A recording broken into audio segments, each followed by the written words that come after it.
Hello, I'm Hal Lublin. And I'm Mark Gagliardi. Since the dawn of humanity, one issue has gone unsettled. With the fate of the world in the balance, we're here to settle, once and for all, Hollywood or Broadway. That's right. Don't worry, everyone. We got this. Podcasts should have a theme song. Podcasts should not have a theme song. Yes, they should. No, they shouldn't. They sound good. Yeah, but people are just going to skip past it.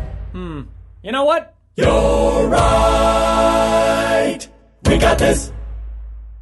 Welcome to We Got This with Mark and Hal, the show where we settle the debates nobody else will touch. And we got a doozy today, Mark. We do have a doozy. And as soon as I heard this one, I was very, very excited about it. But I also wondered, it's so broad, this topic, because all you said was Broadway or Hollywood. That was it. Hollywood versus That's Broadway. what came in the email from Naomi Wallace. That is what came in the email from Naomi Wallace. This feels huge, Hal. We cannot do this ourselves.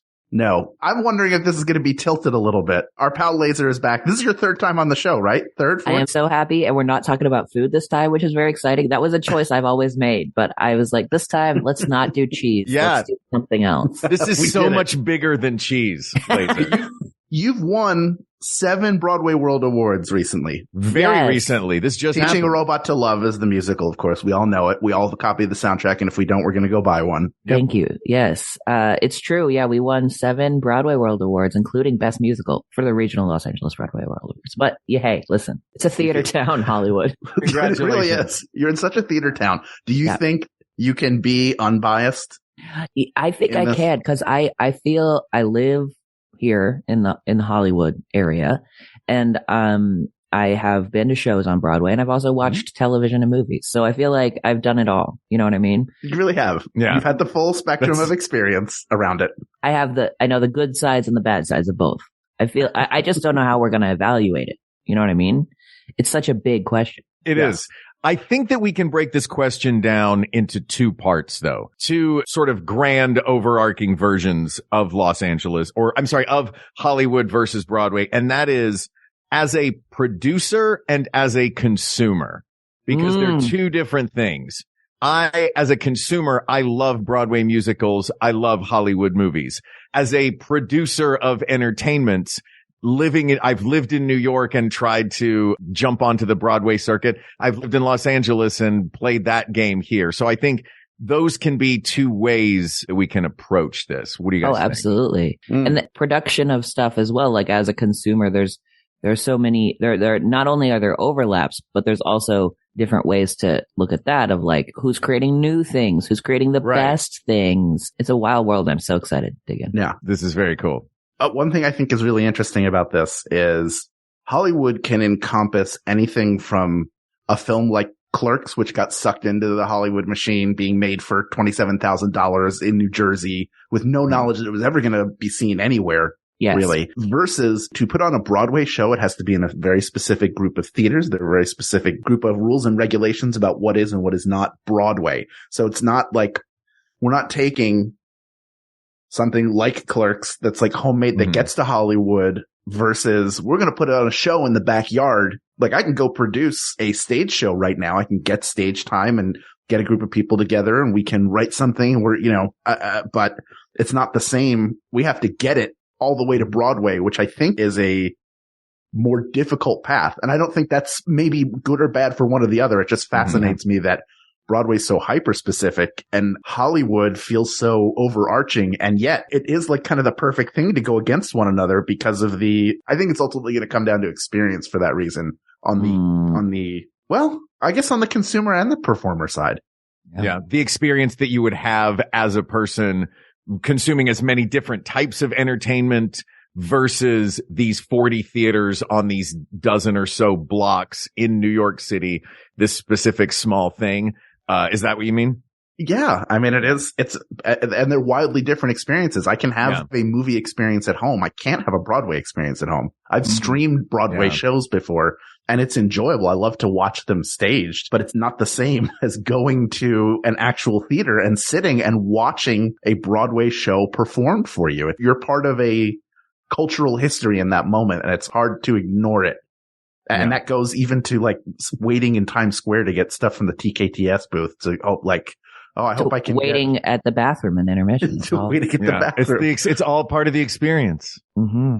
Yeah. It's immersive theater. That's what it is. Yeah. It's immersive theater. That is. I do love immersive theater. I've seen some immersive Broadway shows before. Do you like when people come up and interact with you? I know you've done this for a living for many years, but do you hate it? It depends on how it's done. I saw Rocky on Broadway, and in Rocky on Broadway, they bring a ring. They just come around and punch you in the face. Everybody, wow. there's the glovist is the character. It's just somebody in a pair of boxing gloves that just walks around punching audience members. Yeah. No, they put a ring into the middle of the house, and all the people that were in those seats all were sort of marched by ushers onto the stage where they had set up ringside seats. So the stage shifted midway through the second act. And that's one of those sort of participatory things that can only happen in the room. I've also just had cats come up to me and be like, "Are you blind when you're born?" And like, that is like, okay.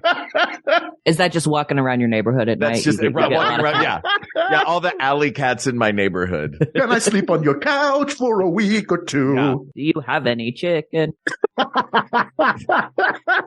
All the songs are about chicken. They just want chicken. Is it cooked or raw? Because I like it cooked in a little bit of broth.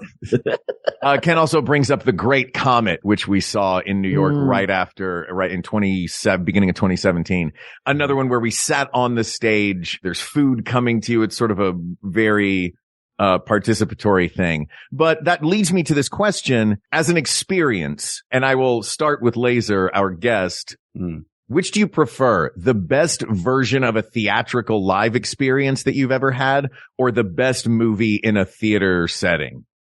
Well, I know what both of them are. So my best ever, I'm going to say it. My best ever Broadway experience was Moulin Rouge on Broadway. It was like, good. I've seen a lot of Broadway shows and it's not like the best show, but the experience of it's the horniest show. It's so expensive. They put bajillion dollars on stage and the great thing about Moulin Rouge is every song is in it. So if you like a song, it's there. Don't worry. By the hundreds.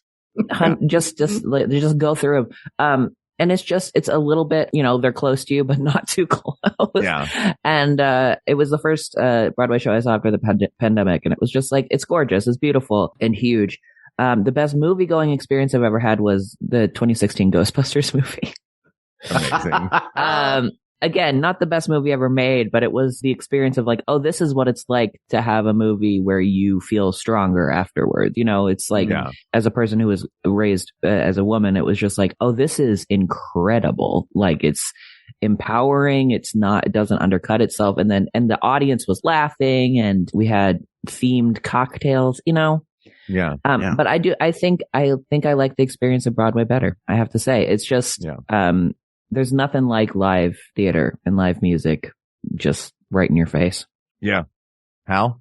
The best, it's funny. My Broadway experiences as a kid, and I grew up 90 minutes from New York, but shows with tours. So we'd go to the Forest Theater. I saw Phantom there. I saw Les Mis, which blew my mind because it was the first time I'd seen a turntable used. And it was outside of really enjoying the music and the story of it. I thought that as a device to move people around and change sets and things. Oh, I thought you meant all the scratching and Les Mis, all the beat the matching. DJ I'd had before. I'd seen the DJ was the DJ wasn't part of any show, would just show up at the Forest Theater for whatever.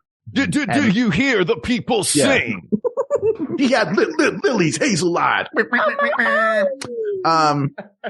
So going to Broadway as a kid was we saw, I think, Jackie Mason twice on Broadway, which is like, it just feels like the most Jewish thing we could have done was like show up and watch him. Like, yeah, that is the difference between Jews and Gentiles. That's great. I'm so glad you did that 400 times in 90 minutes. But in 2005, when Jennifer came to Philadelphia for the first time, we went to Broadway and we saw Avenue Q.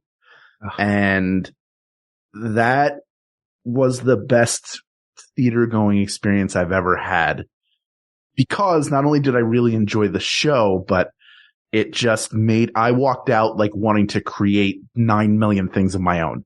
I didn't do any of them, but that feel like that inspiration, like really a really good piece of art, whatever it is, inspires you to, if that's something that you're into, it inspires you to go, oh, what could I create like this? This person showed me what was possible based on what was in their head, something I would never have thought was possible. So to see it pulled off in the way that it was just was incredible to me. Movies? There are a lot. I mean, I grew up, that was what I did with my parents on weekends. We would go to see movies, 1, 2, 3 at a time, like whatever was out. We would go to see it when it came out. But I remember going with my father when I was, I want to say 11 or 12 years old, to a midnight showing, the first showing of Teenage Mutant Ninja Turtles. They're that original where they're in the suits. Corey Feldman is the voice of, I think, Donatello in that. And I was in, I hadn't really read the Eastman and Laird comics at all, but I was in this theater full of people who all loved it. Like we all loved the Turtles for one reason or another. And like it was this just big group communal experience. That's one version of movies at their best. The other is probably seeing Saving Private Ryan, the first 20 minutes of that film, because it pulls you in a way that it has an advantage over every stage show in that they can do whatever they want on that screen to create a world. And as time's gone by, the technology gets better and better. But I just remember how immersive that felt, like how jarring it was and emotional and raw it felt to see. So those are two just sort of extremes of movie going moments for me that I remember really strongly. Yeah. What about you, Mark? For me, theatrically, it was Peter and the Starcatcher when I saw that on Broadway. To see, and I think I've talked about it on this show before. If you don't know, it is a prequel to Peter Pan. It introduces how Captain Hook becomes Captain Hook. In this version, his name is Blackstash. It is one of the absolute great comedic villain characters in the Broadway canon. But moreover, it is 12 green umbrellas, 2 trunks, a ladder, and a rope. And 12 actors, and they create Neverland. And that play blew my mind. There were 2 moments in it that just floored me. 2 lines that floored me. Instant waterworks. One was, things are only worth what you're willing to give up for them. Both of these come late in Act 2. 2 of my favorite lines. And the other is, but it'll hurt. It's supposed to hurt. That's how you know it's important. And just after 2 hours of Peter Pan and the Starcatcher in the story, it's the reason I moved to New York for 3 years. That was seeing that play. I went, I want to go do more theater. This is what I grew up doing. And this is what I want to devote myself to, was after I saw that. Movie-going experiences are more about the company that I was keeping than the movie itself. Rocky IV at the Terrace Tap House with my dad when it first came out is one of the best memories of going to a movie ever. But I want to go back to something that you had said, Hal, about sort of the magic of it. And I view that experience at Peter and the Starcatcher as the magic of theater for me. Yeah. But you also mentioned that I like knowing that I'm watching a magic trick that's so simple. At one point, a girl floats, and it's only because she's standing on the downstage half of a seesaw. It's the simplest bit. It's the simplest machine, literally. But it creates a magic effect. I'm curious, what are y'all's thoughts on the fact that Hollywood and movies and on-screen entertainment can do anything now with the computer ability that comes from like Saving Private Ryan could never happen on stage, but War Horse could never happen on screen in the same way. You know what I mean? Yeah, I noticed that both of you, like Avenue Q and the Peter and the Starcatcher, are both shows that very much are like, you are dealing with the limitations of reality, and that's what makes it so amazing, that it makes you erase things that you're seeing, you know. It makes you not see the seesaw, it makes you not see the puppeteer. And I think that's something that it's just so, especially at the level of Broadway where they have the budget to make that so seamless and beautiful. It's something that I find, as a big practical effects person, like there's no substitute for it. And it's so human, and it's so much like we're storytelling right now. We're not trying to do some technical feat where you are just, it's not literal. It's the metaphor of the story we're telling. Yeah. I love that. Yeah. I mean, look, our town is a ladder. Like, there is an economy to Broadway that can exist. And then on the other end, you can have like Aladdin, Lion King, and all these things that use much more expensive means, albeit still practical. You can't really digitize unless you're just projecting onto something or using like the volume on a stage. You can't, it's a stage. It is what it is. Yeah. And watching people flip things and like transform sets from one location into another within 30 to 90 seconds is breathtaking. Mm-hmm. But the movies are a different experience. If movies were the same thing, you would go, well, why aren't I just going to see this in person? And really early films did feel a lot like that. The ones that weren't like, here's what a street in New York looks like. Here's the train arriving. Here are people riding on horses, like just showing you things. The novelty of here is a thing. Yeah. Yeah. Then you have like Georges Méliès come in as a magician and go, oh, we can do tricks with this. We can make people disappear. And that changes the game. And that's, I think, what sets films apart. Like, Star Wars, the original Star Wars is this great mix of practical effects and figuring out on the fly how to make things that had previously looked a lot more fake, like actually giving ships the motion controlled camera. Like it's a game changing piece of technology.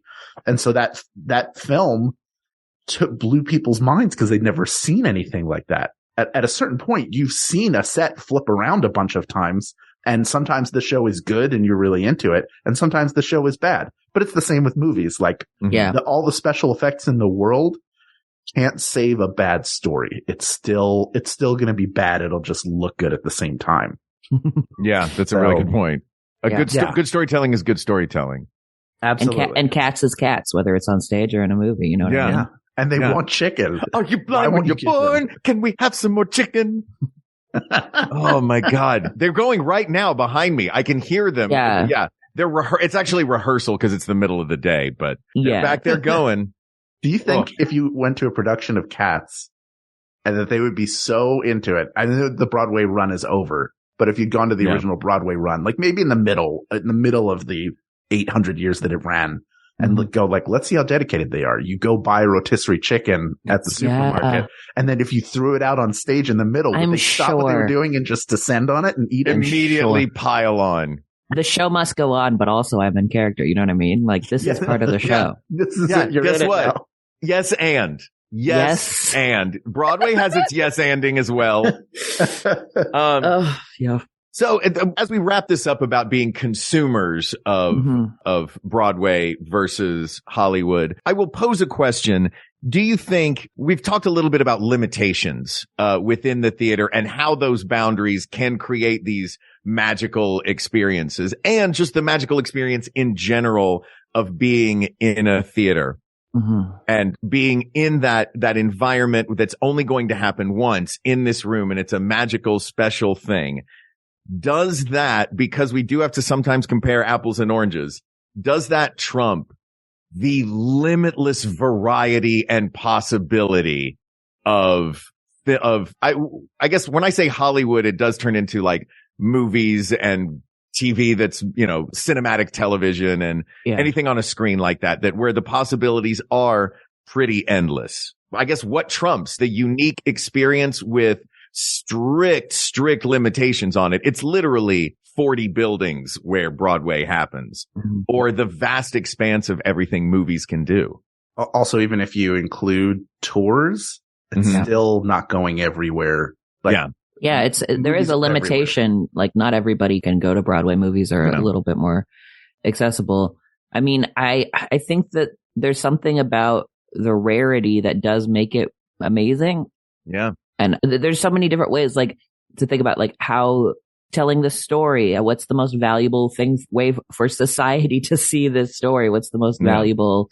Like a really well done, just generally, like I freaking love musicals, right? But I love a film musical. I love a Broadway musical. The Matilda, did you say the Matilda Not musical? Yet. I haven't watched it yet. It's the best filmed version of a musical I've ever seen. It's directed by the same guy who originated it. The same producer that made the whole thing happen directed the movie. And it's like, when that can be done well, that's kind of like, holy cow, like what what a journey. But I don't know. Yeah, I feel like comparing things is not a valuable thing for a podcast to be. I don't know why you're doing this. It's so hard to do. We've been trying to get value out of it. This whole thing. Yeah, it's been 8 years. We still can't get any value out of it. You know, I've never had it really put that succinctly before, Laser. Do you think, Mark, do you think we got all the juice out of the grape in like 2016? Or we just been mashing this has been grappa. This has been grappa for years. Yeah. No. Oh no. I think it's what you do is something that's very difficult. And I think if I had to choose the experience, I would say Broadway. There's just nothing like it. There's just nothing. There's nothing like seeing it happen. And it does get out there. Like kids are, I mean, even before you could stream stuff, if you watch the Rosie O'Donnell show in like 2000, she's having Sutton, or 2001, she has Sutton Foster on like 3-4 times doing numbers from Thoroughly Modern Millie. So that's enough to get it out there. So you're like, wait, what's that? And then some kid will see that and then tell other kids, and then they'll be begging whoever runs the theater department, can we do Thoroughly Modern Millie? When can we do it? Like these things get out. We all had school productions. So the ones that are, I mean, very few schools were doing Urinetown. I'm sure some are, but like not all of them make it out, but a lot of them, you have some grounding in what the classics are, because almost every school does a production of Oklahoma or Guys and Dolls. Unless you go to my school where you're doing like the Apple Tree, which is like just deep cut. We did Les Mis and Godspell. So you did Les Mis at your school? Yeah. That's a huge show for a school to do. Yeah. Wow. Who'd you play? Oh, I wasn't in it. I never got into the theater. You weren't the DJ? I don't care for musicals. No, it was a very competitive, it was a public school, but it was a very competitive program. And so I just never passed an audition, which is why I have to write theater now so that I can keep other people out.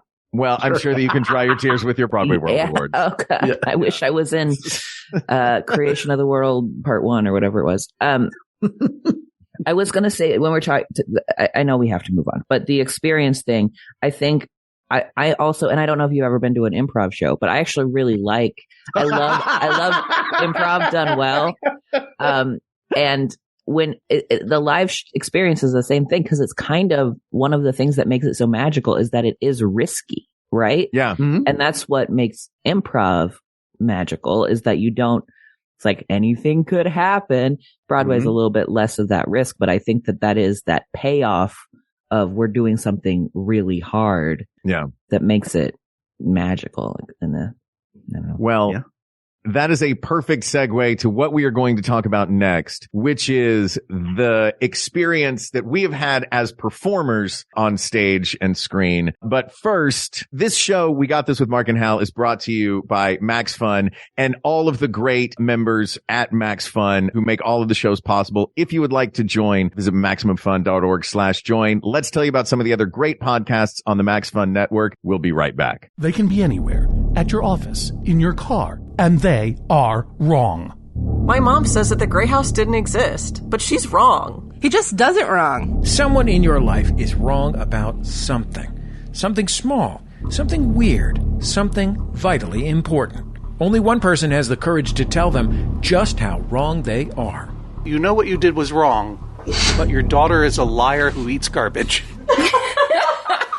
They call me Judge John Hodgman. Listen to me on the Judge John Hodgman podcast. If someone in your life is doing you wrong, don't just take it to court. Submit your case at MaximumFun.org/JJHO. Hi, I'm Alex Schmidt. And I'm Katie Golden. And we make Secretly Incredibly Fascinating, a podcast about why seemingly ordinary stuff is actually the title of the podcast. Using tons of research, we take a joyful look at history and science and stories. And jokes. About the ordinary stuff in your life, because that's what makes those things amazing. Also jokes. So get excited about paper clips. Get thrilled about pigeons. Get all psyched up and running around the room about the imperial system of weights and measurements. For real, there's whole episodes about that stuff. Hear them anytime and hear new episodes Mondays at MaximumFun.org. Broadway, Hollywood, or improv? Let's get into it. Okay, we're back. It really did seem like this became theater versus like on set versus or on stage versus on screen. You know what I mean? Like we've seemed to have broadened, and I'm curious how broad you guys want to get with this notion because all the way. Okay. Let's broaden that way. Yeah. Wow, that would. Wow. You just laughed like the executive that finally says yes to the kid who wants to put on the show. You know what, kid? You got moxie. And I got a cigar that's pointy at the end. Let's do business. Yeah. Oh, wrong end. Sorry. Now my mouth is burned. Get out of my office. I need to call a medic. So let's talk about this as performers. We've all done shows before. We've all been on stage. Laser, you started to mention, right before the break that the risk factor that's involved with, going on stage. What do you guys like? What is, you've got to pick one to do for the rest of your career. That feels like that may be a fair question to ask at this point if we're trying to figure this out. That's so interesting because I think one of the things that is, as I am increasingly learning as a writing musical theater, that is difficult about Broadway, if we're keeping it to Broadway, is that it is so small. It's like 5 companies own every Broadway theater. There's the hierarchy, the gatekeeping on that particular thing is very difficult. I mean, Hollywood is the same. Sure. But if the choice is theater or film, that's a little bit different than Hollywood or Broadway. You can only. Well, that's why I was asking if we should broaden it out to, because I've not worked really in Hollywood exactly, and I've never worked on Broadway, but we've had the theater yes, you have. Film experiences. You're in a CBS television show. That's like Hollywood. That's one of the companies. That's true. That is one of the, yes, but I've never done on a Life Broadway with Bonnie. show. That's another. I guess I'm thinking about like movies. Okay. Not television. Oh, you didn't do extra work in the first Sam Raimi Spider-Man like I did? We can't all be in a superhero movie, Hal. You didn't go to the men's room on a break and then they were filming Tim Burton's Planet of the Apes next door and you were at a urinal with 2 huge gorillas on either side of you. One of them was checking his phone. I don't know. That's Hollywood. That's when I arrived, when I looked to my left and looked to my right. Oh my God. When was this? This was a while ago. Was he T9 texting? This was 2000. Yeah. He was like, yeah. Just to say hello. Yeah. God, I was so good at T9. It was like really? a skill that I really wish that I hadn't spent my entire teenagerdom just doing that. You don't need it anymore, but oh gosh, I was good. But you could rapidly hit that, and the words like tomorrow were the worst because M&O, the waiting. Yes. I couldn't handle it. I'm impressed that you were actually good at that. I had no patience for it. It was like the like when my brain was most ready to learn something new, and that's what I did. That was what you picked. That's fair. It's gonna come back at some point. Don't worry. It's gotta come. It's gonna be retro cool. You're the second person I know who's good at T9 texting. The other person is Annie Savage, who for a sketch show once they were doing like a bit where they did their talents, and hers was T9 texting, and she was like lightning fast at it. So I couldn't. I always and that would work. That would work as a Broadway show, but not as a Hollywood right? movie. No, we don't want to see that.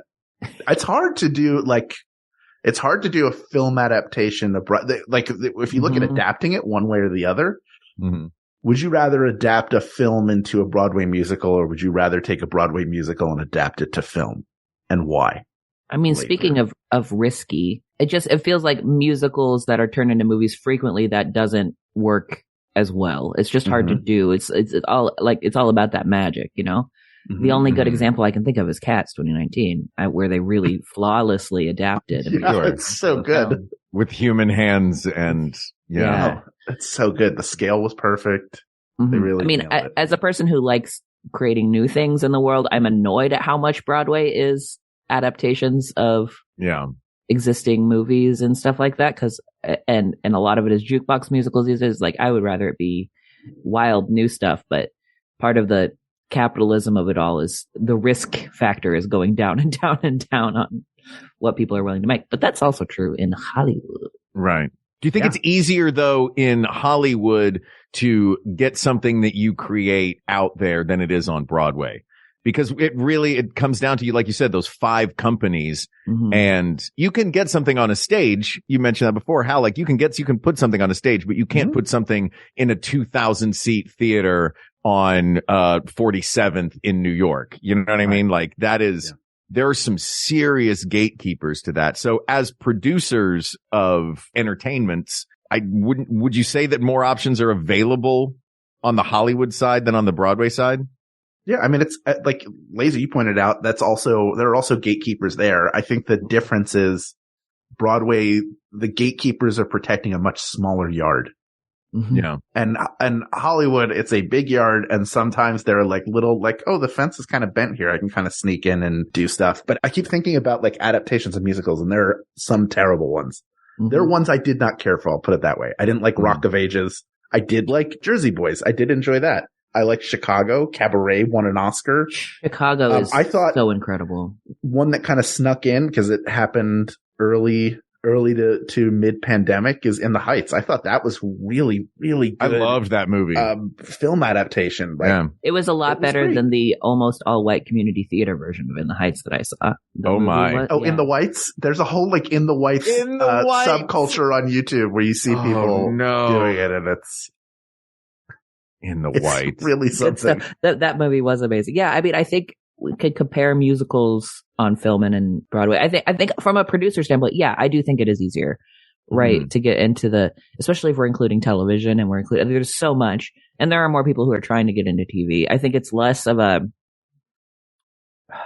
life change. Knowing a lot of people who work in TV, it's less of a, okay, now I've done something on television and now my life is a success of a television, of the Hollywood career. Whereas if you get something on Broadway, not necessarily going to change your life, but probably is like, well, that's the peak. That's the pinnacle. But I do think it's, from the message of like trying to put out art that gets words out and changes the world and helps people feel seen. I think that is the value of digital filmmaking, is that anybody can do it. Yeah, and that gets rid of the gatekeepers for audiences too, because as you mentioned before, you can see a movie for free on television. You can see a movie in a theater for $20, and you can see a Broadway musical for $200 or $300. Yeah. So it does get rid of that gatekeeper element. There's also something on the Broadway side, like people don't like a remake, but people love a revival.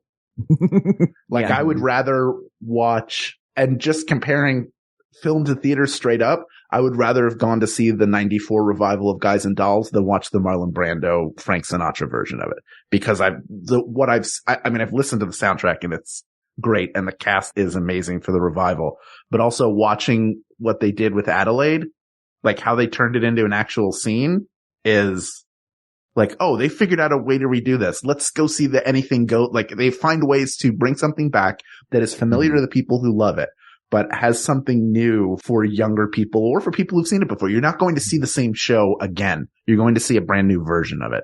And a lot of times with remakes, it's like not as good, and it feels more like a cash grab. And maybe these revivals are also just cash grabs. I don't know. I'm sure they are to some extent because they're trading off of something that's popular, but like the Oscars don't give out an award for best remake, but you get a best revival. Like, it's encouraged to keep that library of content fresh and keep bringing it back. And I think that's pretty cool, just from a producer standpoint, that it's not just, I agree with you, Laser. I like to see new things, but I also like the idea of revivals as a legitimate and desired thing. I think is really cool.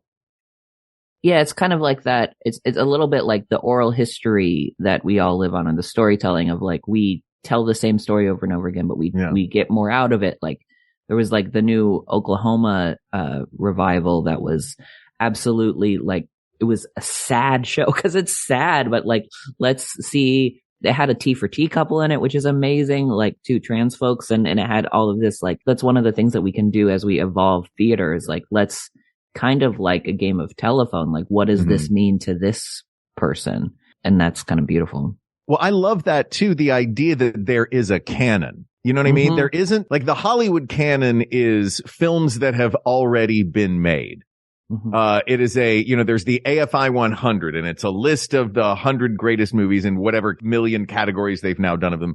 There's a canon of Hollywood. The canon of Broadway is, here is a list of plays and musicals. Here's all the materials to do them yourself, to put your spin on a thing, to do the Ivo Van Hove no costume version of The Crucible, to do whatever your vision for a piece of theater is. All different artists can draw from the same pool and don't always have to necessarily be using an original story, which is, I feel, is sort of an equalizer for theater. Something I think about a lot is the fact that they're going to do a revival of Phantom of the Opera, I'm sure, in the next 10 years. And I really want to know what the spin is going to be. Yeah. Like, are they all on their phones or something? I can't wait. They're all phantoms. They're all wearing the masks. Oops, all phantoms. Oops, all phantoms. The Phantom is the only one not wearing a mask. And that's the secret. Ooh. They drop like 50 chandeliers. It's incredible. Costs a lot. Everyone in the audience is a chandelier. Yeah. I'll see it. Yeah. Take my money, Broadway. I will go see it. A wizard comes out for the pre-show and turns everybody into chandeliers. Oh my God. Let me ask one last question to narrow it into as a performer, not as a producer of a Broadway show or a Hollywood film, but simply as a grunt in the field, a private in the army, one of the performers. Do you prefer a wake up in the morning and have a day of shooting as many takes as you want to get it right? Or do you like an 8 o'clock curtain? You've got 2 hours, tell your story.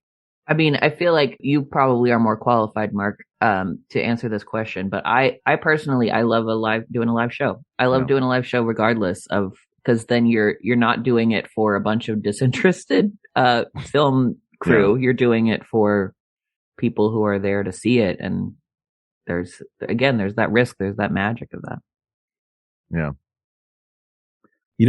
Like doing Thrilling as many years as we did, it was such a non-traditional theater experience because you only did each script once. You didn't get the benefit of multiple performances. Then, like going on tour with Night Vale, you are doing the same show multiple times in multiple places, so you have the opportunity to find and explore new things. What I like about film work, number one, is you take a lot longer to tell the story. So, you don't shoot the whole thing in one day, typically.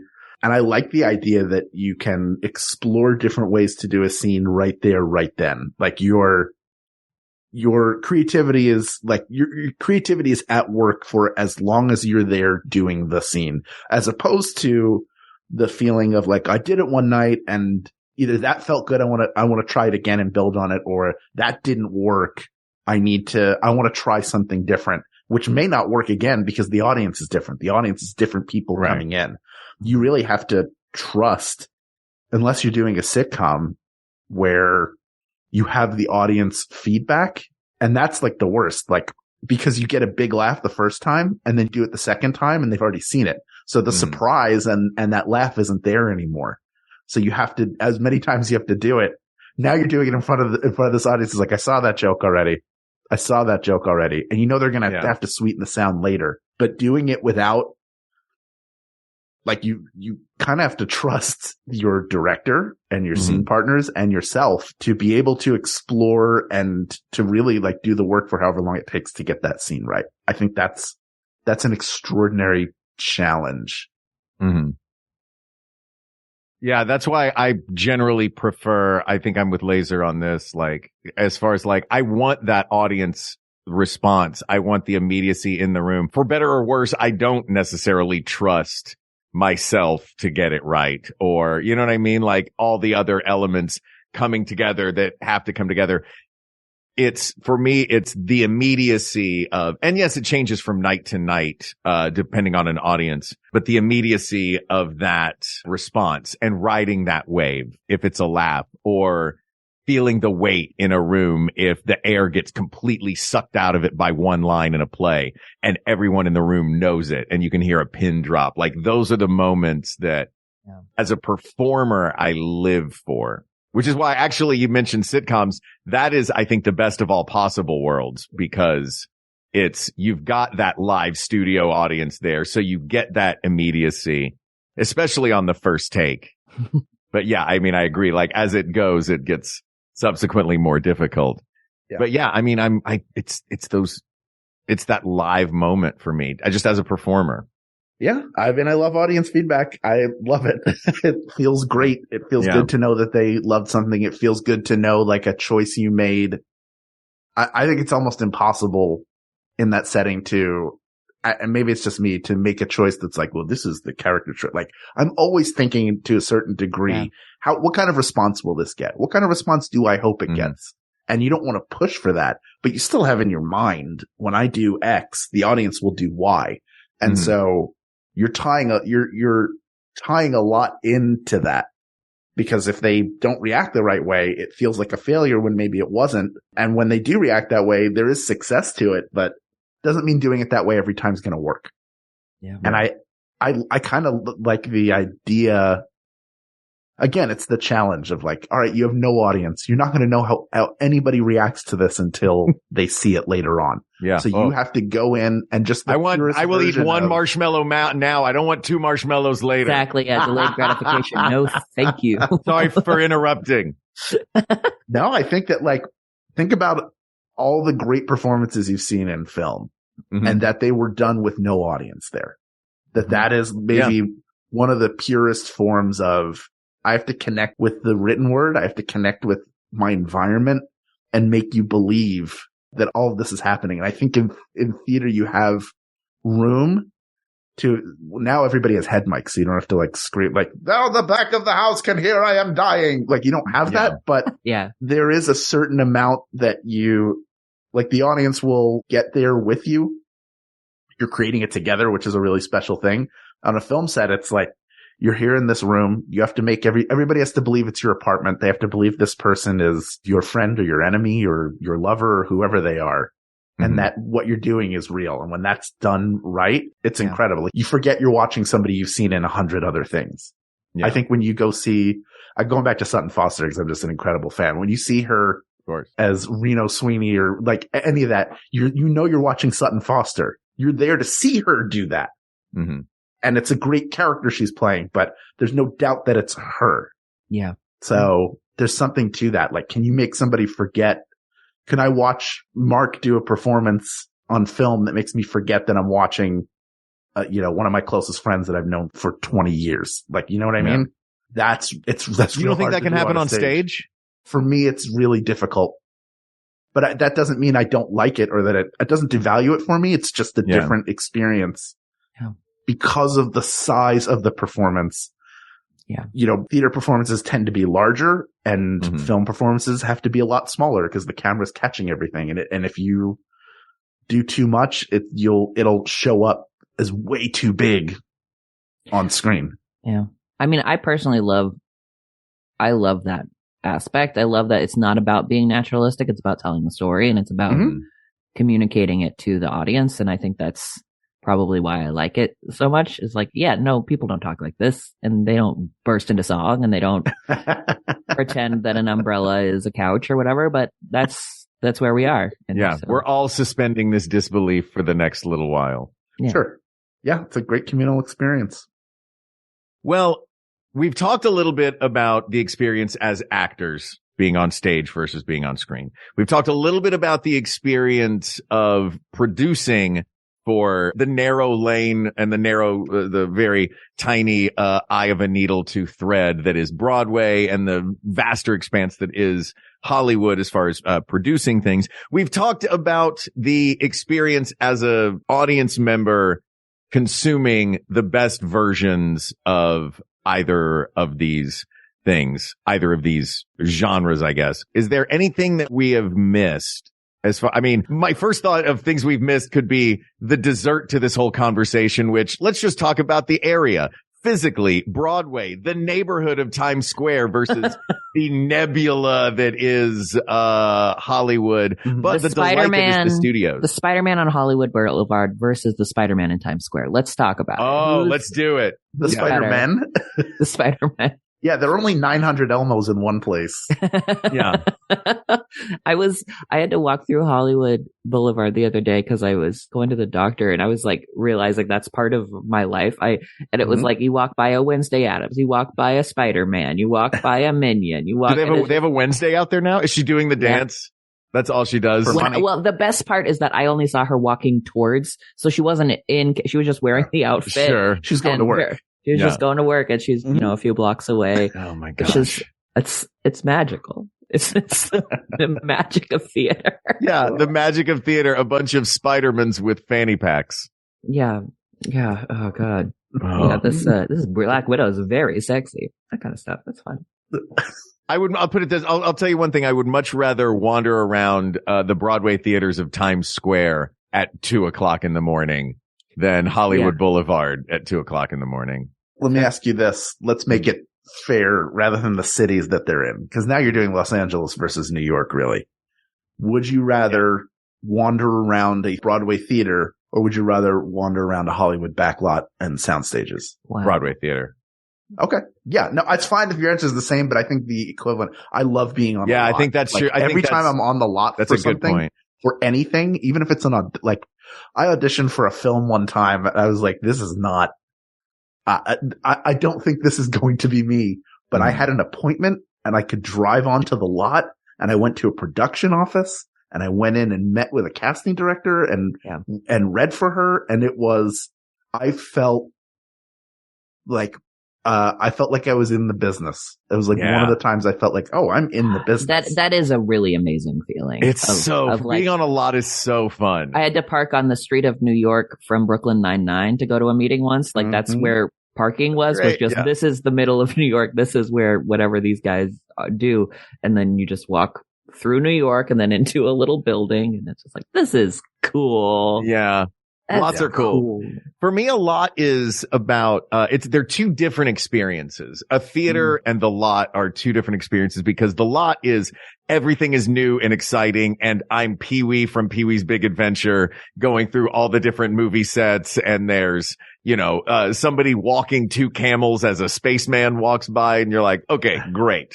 This is what a backlot looks like. And it's exciting and overstimulating. A theater for me feels like home. And I don't want to sound hokey in saying that. It's just, I know where everything is. I know, you know what I mean? Like, there are certain smells that every theater has. There are certain elements that every theater has that it just, and they all have, their own differences. I was at the Pantages last night. I went and saw Mean Girls, and I can just wander around the lobby and the auditorium of that theater forever. And it's just a stunning, beautiful place. But I always know also, like, if I go that way, I know where I'll wind up. If I go that way, I know where I'll wind up. There's a certain familiarity to a theater that I love.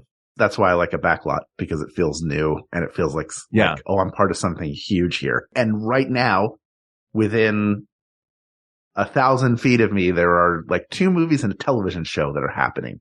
Yeah. Ooh. And over there are people writing maybe the next big hit film or television show. And over here, they're casting someone and changing their lives by giving them their big break.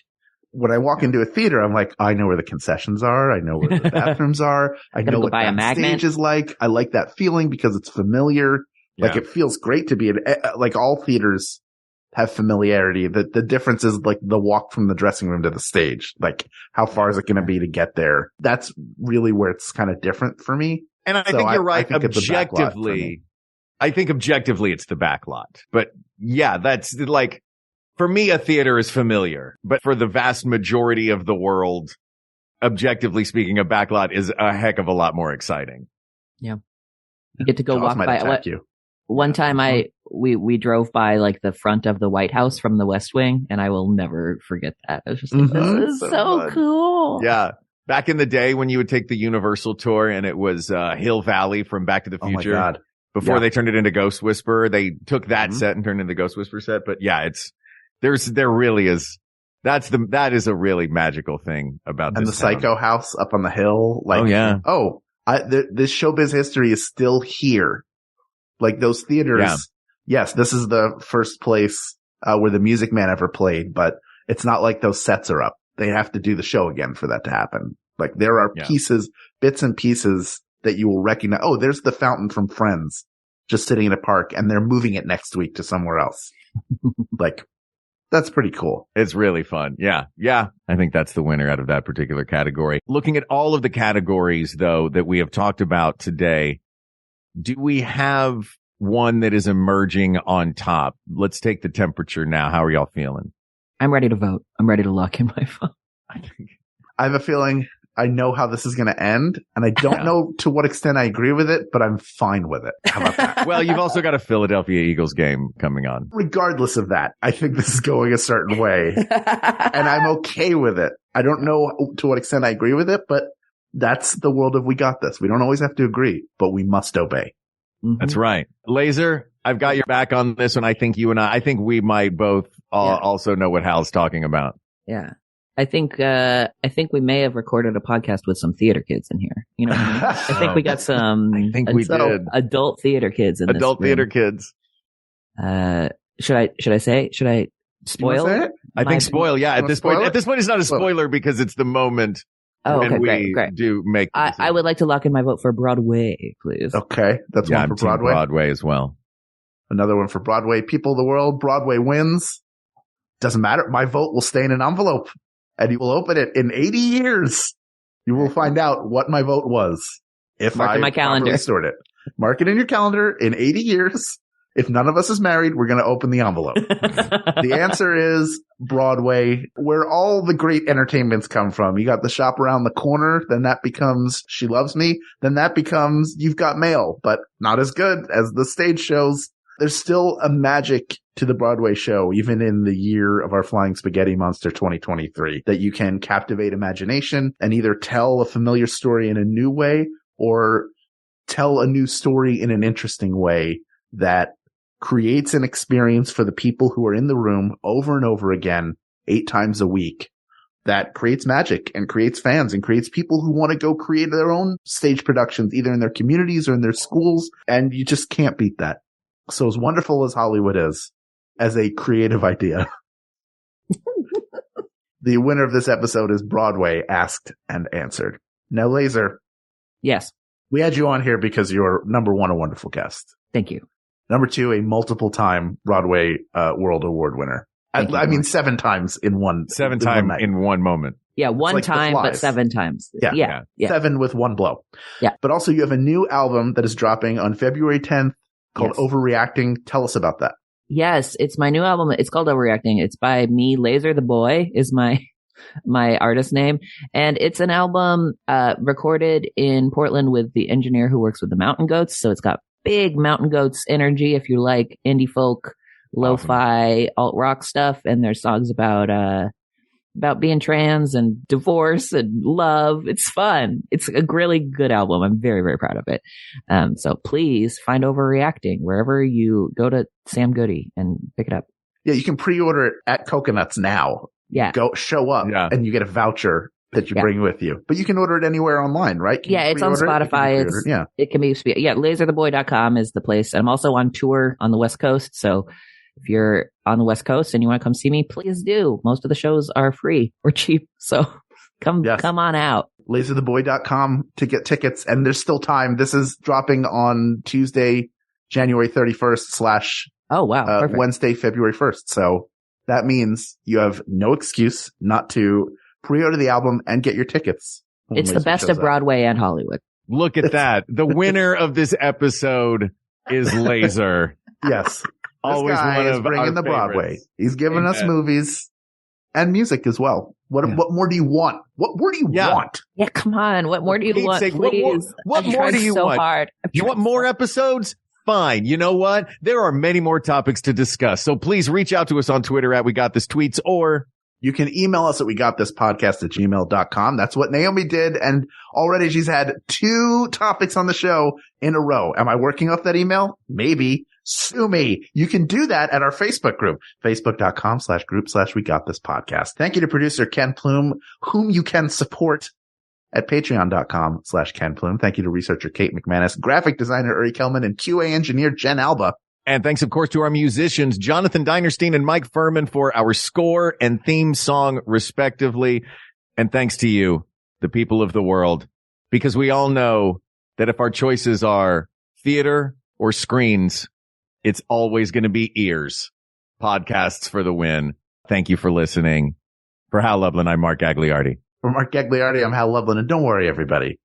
We got this. We got this. Now go sue Hal in our Facebook group. Do it. I'm ready. It could happen. MaximumFun.org. Comedy and culture. Artist owned. Audience supported.